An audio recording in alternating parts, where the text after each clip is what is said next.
Welcome to BNEWS Weekly. I'm Phil Gallagher, along with BNEWS producer Sydney Bowles, BNEWS reporter Tad Stefanak, Peter Brown with the weather, Juliana McGrain with sports, and Gretchen Carey with your community calendar. Thank you for joining us.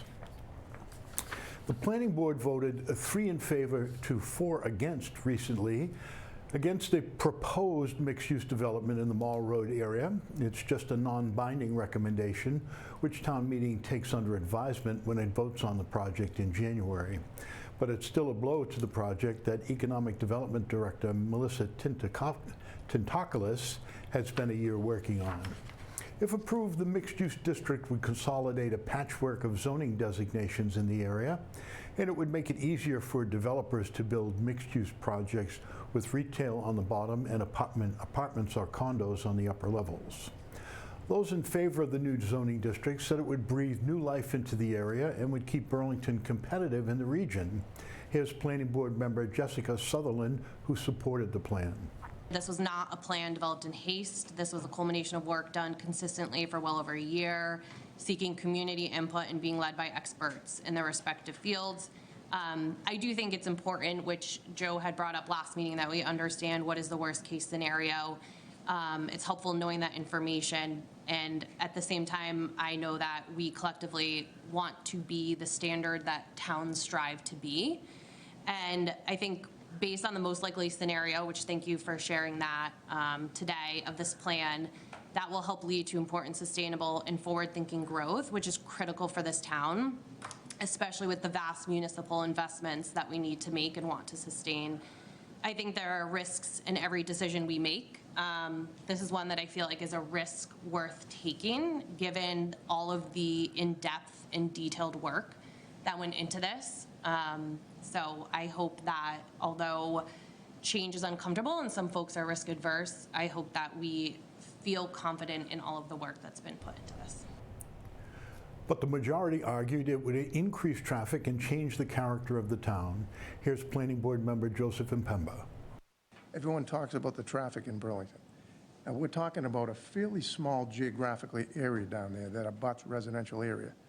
And yet we're talking about an area that's already got a phenomenal amount of traffic down there, and we're going to add another 1.2 million square feet, which is basically the size of Sun Micro's, the whole, and I don't know how many people have been out to the Sun Micro campus and seen the whole campus. Basically, you're looking at something that size, additional square footage into that small area. I have no idea how anybody thinks it's sustainable. I don't see how it could happen. You got a roadway down there. There's no way you're widening that roadway. And even if you did widen the roadway, is that what you want? Like a 2-3 lane highway going through that area? I wouldn't, not if, especially if I was living down there. But the reality is you're not going to be able to accommodate that traffic. So everything sounds well, and 68, that sounds pretty good too. 68 kids into the school system. I doubt that very much if you're going to be adding that kind of square footage, with a lot of it being residential. I doubt you're talking about 68 additional kids into the school system. So I think there's things that have not been contemplated, and I think that we're looking at this, what appears to be a great plan. Oh yeah, we love the walkabout. I like that as well. I think but I don't think that when we talk about we need to stay on the cutting edge, I think Burlington is considered the standard right now, and I don't think we need this to be considered the standard. The town is holding informational sessions for town meeting members to learn more about the project. The vote is expected in January, and zoning articles, as always, require a 2/3 majority to be enacted. Planet Fitness is moving out of its 40 Ray Avenue location, and it no longer needs some of its equipment. According to the most recent school committee meeting, Planet Fitness decided the best course of action was to donate their excess fitness gear to Burlington schools. Here's Superintendent Conti. There's some very expensive very nice equipment that we could use to replace some of our equipment, both at the middle school and the high school, Bob. Middle school and high school, yep. And so I think that's the goal. And we're utilizing a moving company, so there will be some expense, but the donations are much more than the expense of moving the equipment. It is not yet known exactly what equipment is being donated, but the delivery is expected in the coming days. Elementary school students in Burlington are about to benefit from some new robotics kits thanks to a $10,000 grant from the Burlington Education Fund. Burlington previously offered an elementary robotics program, but it paused it over COVID, and after COVID, the kits they had were no longer up to date. The district hopes the grant will allow them to revitalize the robotics program with cutting-edge equipment. A new solar array is now live on the roof of the Mill Pond Water Treatment Facility. It's generating about 87,000 kilowatt hours of energy per year, or about as much energy as 8 average single-family homes would use annually. The array cost about $200,000 overall, but Burlington only paid about a tenth of that, the remainder of the funding coming from a GAP Energy grant from Mass DEP and from incentives from Eversource. The array only covers about 5% of the energy needs to power the plant, so most of its energy will still come from the grid, but the project is still expected to save the town about $18,000 a year. The community gathered Wednesday night to hear an update to the review of literacy curriculum in Burlington schools. In a forum in the Fogelberg Auditorium, parents learned about the science of reading, evidence-based practices that help children develop the skills to read and write fluently. A group of experts, hired consultants, and Burlington teachers have been meeting to look into new comprehensive literacy curriculums approved by the state, and they're ready for community input. The two curriculums they've narrowed in on, known as Amplify and Wit and Wisdom, are both approved by the state and offer unified content in both hard reading skills like phonics and phonological awareness, as well as interesting grade-appropriate content to keep kids learning and engaged in the material. Parents have received materials on the two programs and can look them over. The district is asking for survey responses by January 21st so they can present their findings to the school committee sometime in February. The local nonprofit Mama Bear Effect has received a grant from an unusual source, Gucci, or to be more precise, the Alexandra Gucci Children's Foundation. Tad Stefanek has the story. The Burlington-based nonprofit, the Mama Bear Effect, recently received grant funding from Fashion Royalty. Laura Messing and I took a trip out to LA to Rodeo Drive in Beverly Hills for an art auction that was to benefit the Mama Bear Effect. The art auction was organized by Alexandra Gucci from the very famous fashion Gucci brand. She is actually a survivor of childhood sexual abuse, and her husband founded a fashion brand called AGCF, which stands for the Alexandra Gucci Children's Fund, and it supports organizations like ours working to protect children and women. I was really surprised when Adrian first told me about it. I thought it was great. And Alexandra, she could not be more warm and more down to earth. And she really, really cares about this issue. And she's really looking to help women and children. And we're so grateful that she chose the Mama Bear Effect. Alexandra's been following our organization for a few years now. We are actually in regular contact with her. She's just a big fan of the work that we do. She understands how important it is to educate parents and communities on the issues of child sexual abuse. And she just really loves the way that the Mama Bear Effect communicates that message. I believe that the Mama Bear Effect is doing so much good work, and it really showed at this event because people are craving more information and more educational aids on child sexual abuse prevention. And we were able to tell them that this is what the Mama Bear Effect is doing. Mama Bear's new funding will go to expanding their educational resources. We're going to be launching very soon some online trainings, and we're also going to be offering in-person trainings from our organization, and we're also going to be licensing it to other organizations across the country. So we're really looking forward to developing more articulate and professional materials to support educational efforts.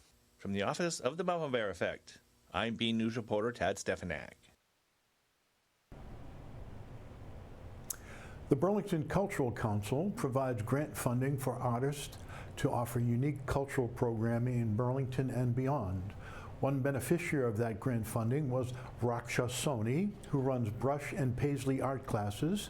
Here's Sydney Bowles with the story. Artists of all ages spent weeks working on mandala-inspired designs, all on the theme diversity and unity. The artists depicted activities and themes that were important to them and that had elements of culture, diversity, and community. It's a picture of Bharatanatyam dancers, and they all have certain patterns inside called Madhubani art, which are a type of art form.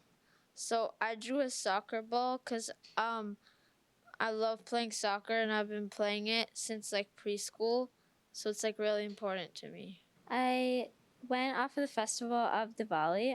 It's a really popular Indian holiday, but basically I had like the candle, which is the traditional one in the middle, and then I had the different ways it's celebrated.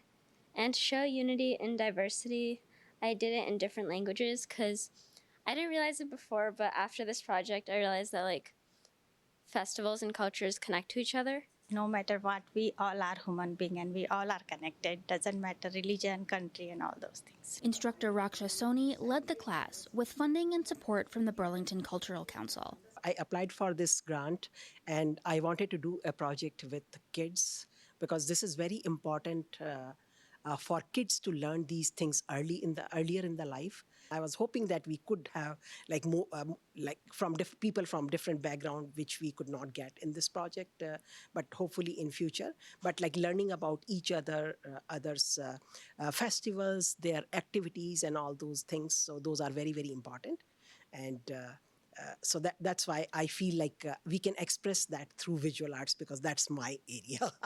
Congratulations to all the artists on their work. For BNEWS Weekly, I'm Sydney Bowles. Speaking of arts, a hidden gem in Burlington is celebrating its 10th anniversary.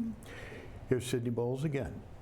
The 18,000 square foot Academy of Creative Arts contains classrooms for one-on-one instruction, gallery space for displaying student artwork, a performance venue, and dance studios. Co-founder Java Joshi started the nonprofit academy because she wanted a space for her own children to learn traditional arts. We started with a bunch of different South Asian programs, so a couple of Indian classical dance classes and Bollywood dance class. And then later on we included music classes, public speaking classes, yoga, instruments, like guitar, piano. We started with the South Asian programs, and then we opened it up for all the communities. Java's an artist. She's displayed her work around the country, and she teaches art classes right here at the Academy. The enormous space has quite a history. So in 70s, I believe this place was a racquetball club, and there were people going all the way on to Terrace Hall waiting for a racquetball court to become available. So it was a big fair and it was a pretty famous space. And over a period, I think it went from a racquetball court to a Gold's Gym to an Empire Sports Club. So when we bought the space, it was a sports club. And the history that I know, this court that we're looking at behind us, Women's World Championship of racquetball was actually played on this court in the 70s. It took a lot of work to turn it into an art space, but Hetal says it works. I think it's always been opportunities and possibilities. And we didn't lock ourselves into anything when we bought the space. We were like, you know what, we'll evolve ourselves as the need arises. So many people came with different ideas, and we've always kept our the doors open. Java says celebrating their 10th anniversary feels like a big moment. It's a very proud moment this year. It's been quite a journey, so we feel really proud. And the most rewarding part for me is when they pursue any art form as their career. So that's the most rewarding part for me. For BNEWS Weekly, I'm Sydney Bowles. Those of you who enjoy seasonal theater will be pleased to learn that the local dance group DB Studios is holding its annual production of The Nutcracker coming up this weekend. On Saturday, December 14th at 5 p.m., viewers can enjoy students of all ages performing a mix of ballet, jazz, contemporary, and acro dance. Again, that's Saturday, December 14th at 5. Check out their website. Just in time for the holidays, a brand new event is coming to Burlington, a collector expo for collectors to peruse, chat about their collections, or find the perfect holiday gift for someone in your life. The event is organized by BHS Class of 2020 graduate Sam Bentley. He says visitors can expect 40 to 60 tables offering sports memorabilia, trading cards, vintage toys, and unique crafts, as well as raffles and giveaways. The event is scheduled for Saturday, December 21st at the Burlington High School, 10 a.m. to 4 p.m. Temple Shalom Emeth is gearing up for Hanukkah with a community-wide party this Sunday, December 15th, from 10:30 to noon. All in the community are invited for a scavenger hunt, food, games, and the opportunity for kids to make their own menorah. Rabbi Susan Abramson says Hanukkah commemorates the liberation of 2nd century BCE Jews from their Greek oppressors by a family called the Maccabees. She said, and I quote, "Hanukkah means rededication, so it's a time when we celebrate the rededication of the temple in Jerusalem, and we rededicate ourselves to our Jewish faith and traditions and to the Jewish people. I always think about what lessons we should take from Hanukkah every year, and this year my gut reaction is we need to be more like the Maccabees, who fought against evil and won. We need to be like the Maccabees and stand up against oppression and stand up against anti-Semitism and stand up for people who can't stand up for themselves." End quote. Hanukkah begins on December 25th at sundown. All 8 nights of Hanukkah, everyone in the community is invited to a ceremonial lighting of the menorah at Temple Shalom Emeth at 6:30. Now let's turn to Juliana McGrain for a look at sports. Hey everyone, I'm Juliana McGrain and this is your weekly sports report. Head coach George Balian has announced that he's stepping down as Red Devils football coach after 3 years of service. Stay tuned for more details in the future. As head coach, he has led the team to 17 wins and 12 losses. We wish him the best luck in his future. Shawsheen emerged victorious from the Division V Super Bowl. For more, we go to BNEWS sports reporter Robert Paris. It was go big or go home when the Shawsheen Rams and Foxborough Warriors competed for the Division V trophy at Gillette Stadium. The first score of the night came in the 4th quarter when Rams quarterback Sidney Tillisley ran it himself, giving the lead to SVT 7-0.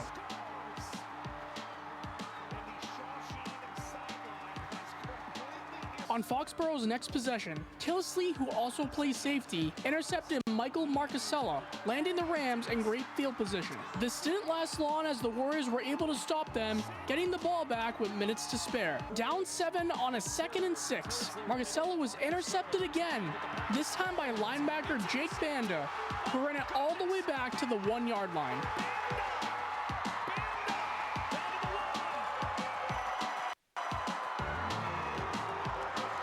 Tillisley sealed the deal with another go-ahead touchdown, 14-0 Rams.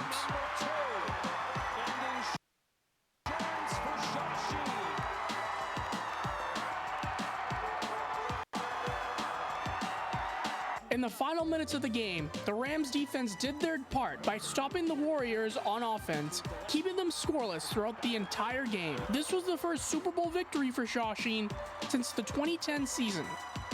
Congratulations on an incredible season, not to mention an undefeated season, finishing it at 13-0.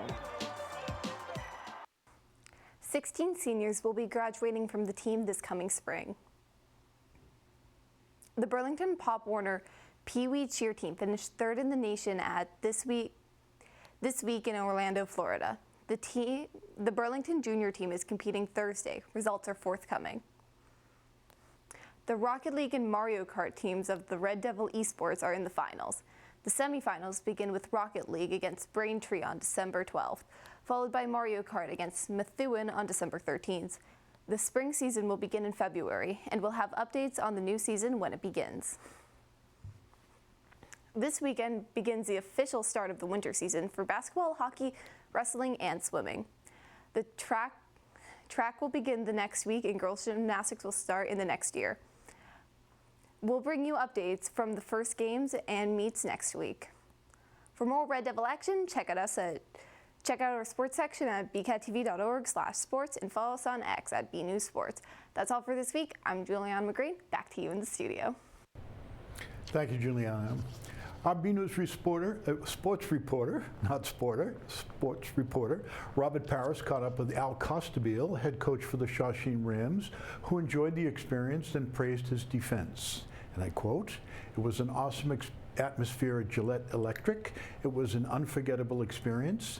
The defense played tremendous all night long." He also mentioned the 16 senior athletes who will be departing, including quarterback Sid Tilsley.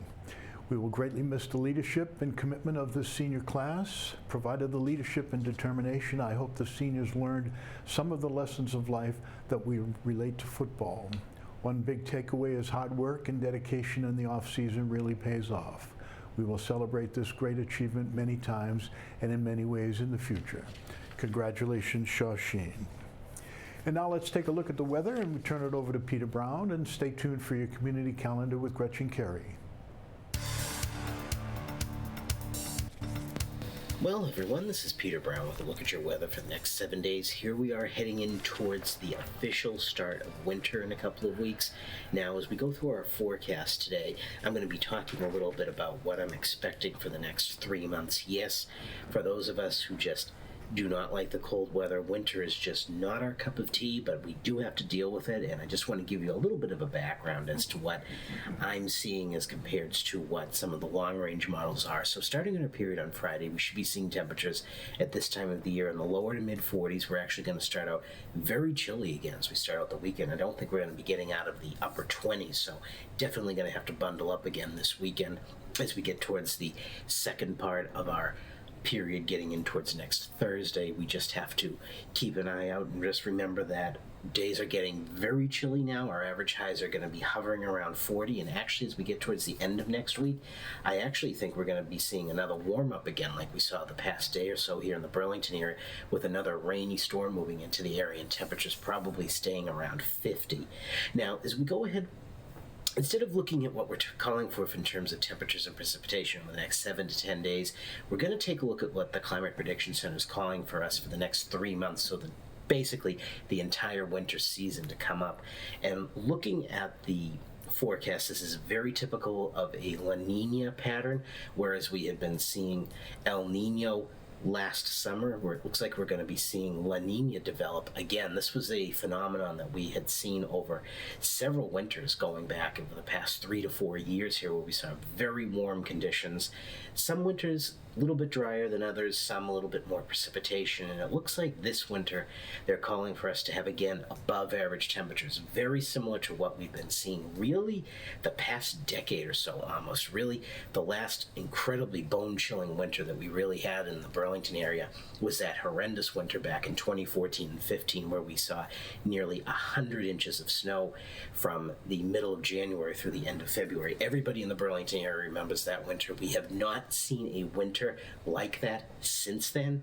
And looking at the models, especially what's going to be happening with everything this week, it looks like we're going to be seeing a lot of storms again that are going to be moving towards our west as they come up through the New England area. That's again going to be bringing in the chance of maybe some very light snow and mixed precipitation at the beginning of events, and then ending out as just plain rain again. Now, of course, there's always a caveat to that. All it takes is one big blizzard here in the Burlington area to just completely throw the models out of whack. So again, they are calling for us to have above average temperatures and average precipitation. Looking at that, we would expect to have a rainy winter, but as we know here in the Burlington area and all of New England, things are very unpredictable, and especially in the winter times. But as we go ahead, let's take a look at the 7 days of weather coming up. And again, very different from what we've been seeing since really the end of the last summer. Chilly temperatures again. Temperatures struggling to get out of the 20s on Friday and very chilly on Saturday. And then we're going to see again another slightly messy storm coming in early Monday with some mixed precipitation, light snow, then changing over to a cold rain. The sun then returns as we get towards the middle portion of the work week. We're going to see a little bit of rain again on Tuesday. Temperatures fairly mild before we see a little bit of a dip. And then again, looks like right now we're going to see another fairly mild storm by the time we get to next Thursday, with temperatures staying around 50. So again, that similar weather pattern that we've been seeing over the past many years here in the Burlington area. It looks like it's going to be holding true at least for the rest of December again.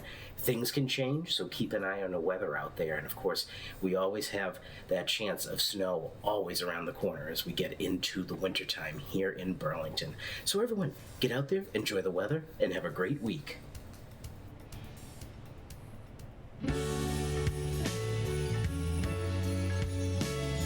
This is Director of Parks and Recreation, Brendan Egan, wishing you and your family a safe and happy holiday season. Hey everyone, I'm Gretchen Carey, and this is your community calendar. The Burlington Area Chamber of Commerce will be having their holiday food drive on December 16th and 17th from 11 a.m. to 2 p.m. at the Burlington Food Pantry at 21 to 23 Murray Avenue. For a list of items to donate, go to the following website. On December 19th from 4 to 7 p.m., Stonebridge will be having the Festival of Trees.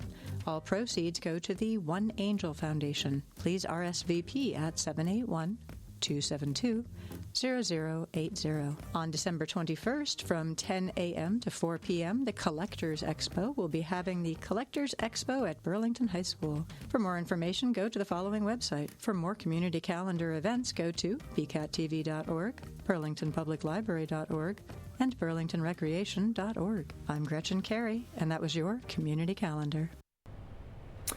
As we do each week, we're wrapping up our broadcast with a photo sent in by a member of the community. Alita Charbonneau is a new volunteer here at BCAT. She started helping out producing this show just a few weeks ago, and she sent in this image of wintry plant life, and she says, "Happy holidays." Thank you, Alita. If you have a photo you would like to see featured here, email it to us at bcat@bcattv with the subject line "Photo of the Week." That's our program for this week. Thank you as always for tuning in. I'm your host, Phil Gallagher, and I'll see you here next week.